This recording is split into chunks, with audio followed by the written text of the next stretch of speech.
Bonjour à toutes et à tous, j'espère que vous allez bien. Aujourd'hui, on se retrouve pour les derniers matchs des huitièmes de finale. Alors, la bonne nouvelle, c'est que vous êtes de plus en plus nombreux à me suivre, que ce soit sur YouTube ou sur Telegram, le lien est dans la description. La deuxième bonne nouvelle, et ça, logiquement, ça va ravir tout le monde, on a fait, encore une fois, hier, du 2 sur 2. Alors, on va pas se mentir, les huitièmes de finale nous ont plutôt bien réussi, surtout qu'on a quand même des très belles cotes. Hier, je crois que c'était 1,70 et 1,90.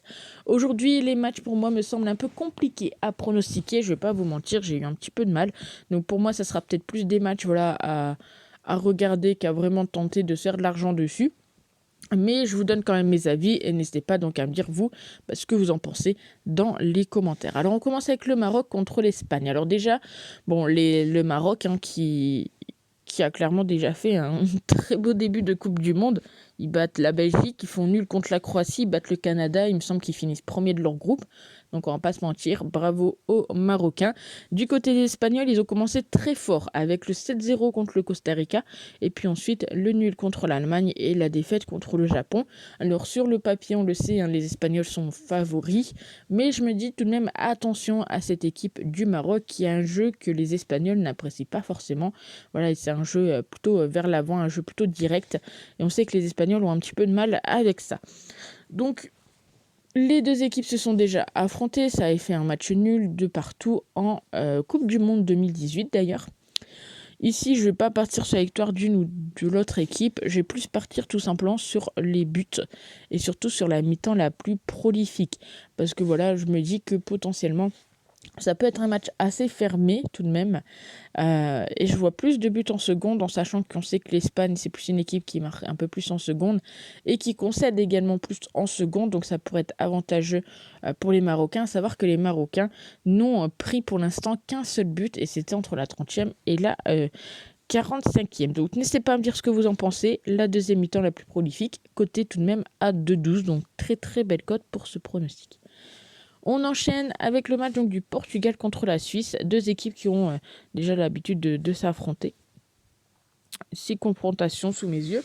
Donc le Portugal qui a battu le Ghana et l'Uruguay qui a fait une défaite donc, contre la Corée du Sud. Du côté de la Suisse, victoire contre le Cameroun et contre la Serbie. Et défaite contre le Brésil, seulement 1-0. On le sait, la Suisse qui est plutôt une équipe qui défend très très bien. Donc encore une fois ici, tout peut se passer. Mais dans tous les cas, je vois pas forcément de match nul entre ces deux équipes. On sait voilà qu'ils se sont affrontés 6 fois, notamment cette année en Nation League, où il y a eu une victoire de la Suisse et une victoire du Portugal. Ils s'étaient affrontés également en 2019, où ça avait fait également 3-1 pour le Portugal. En 2017, 2-0 pour le Portugal. En 2016, 2-0 pour la Suisse. Et en 2008, 2-0 pour la Suisse. Donc ici, je vois pas forcément de match nul. Alors, bien évidemment, attention à ce pronostic, parce que très souvent, quand je dis, voilà, j'ai l'impression que je porte la poisse, j'ai le karma là-dessus. Quand je dis que je vois pas forcément de match nul, qu'est-ce qui se passe ?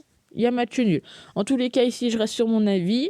Le fait qu'il n'y aura pas de match nul, mais tout de même le plus de 1,5 but, ça me semble plutôt intéressant. La cote, elle est juste ici, cotée à 1,80. Donc voilà, n'hésitez pas à me dire ce que vous en pensez, en espérant que je ne me reprends pas un tour du karma avec le match nul entre le Portugal et la Suisse. N'hésitez pas donc à vous abonner, à me dire ce que vous en pensez dans les commentaires. Et puis nous, on se retrouve vendredi, si je ne dis pas de bêtises, pour la suite de la compétition.